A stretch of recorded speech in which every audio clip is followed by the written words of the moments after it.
Today is August 23rd, 1864. The surrender of Fort Morgan takes place, marking a significant moment in the Union's campaign to control the Confederate Gulf Coast. The surrender of the fort was a culmination of a series of naval and land operations that aimed to capture Mobile Bay, a key port for the Confederacy.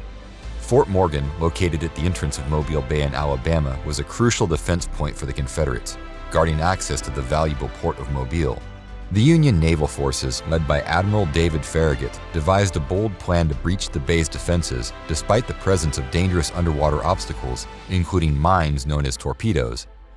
After one of his ships was hit, and recognizing hesitation in his subordinates, Farragut famously exclaimed, "Damn the torpedoes, full speed ahead," as his fleet moved forward into subsequent victory.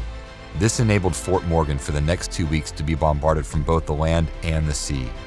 On August 16th, the Confederates abandoned 2 batteries on the outer defenses, and the Union Army then moved their siege mortars within 500 yards of the fort and 30-pound rifled guns to within 1,200 yards. This only increased the severity of the bombardment.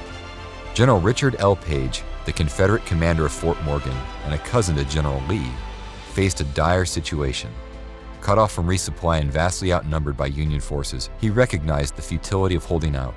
On August 23, 1864, Page surrendered the fort to Union forces.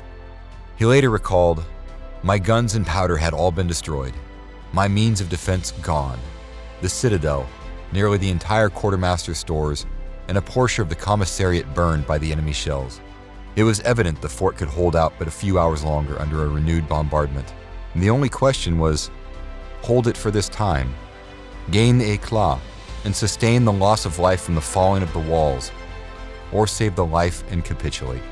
I capitulated to the enemy at 2:00 p.m. And though they refused to insert it in the terms, there was a full understanding, and I was assured that my sick and wounded would be sent at once to Mobile by a flag of truce. This was not done." It's reported that General Page broke his sword in 2 before relinquishing it to the Union. The surrender of Fort Morgan demonstrated the Union's growing naval dominance and continued strategic victories. It was a turning point in the campaign to capture Confederate strongholds along the Gulf Coast and exert pressure on the Southern economy.